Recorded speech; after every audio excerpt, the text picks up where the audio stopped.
Spin অ্যাটাকের দিন শেষ, এবার পেস অ্যাটাকে আত্মবিশ্বাসী বাংলাদেশ।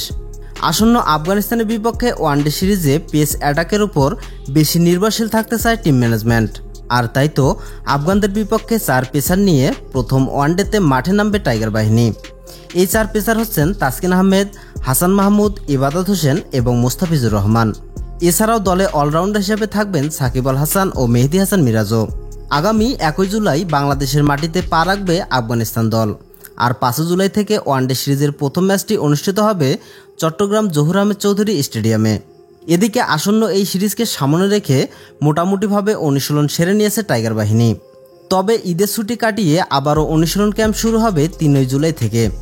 আফগানিস্তানের বিপক্ষে ওয়ানডে সিরিজে ইনজুরি কাটিয়ে মাঠে ফিরবেন সাকিব আল হাসান। এছাড়াও তামিম ইকবালকে নিয়ে কিছুটা শঙ্কা রয়েছে। এখনও সঠিকভাবে বলা যাচ্ছে না তামিম ইকবাল একাদশে খেলবেন কি খেলবেন না।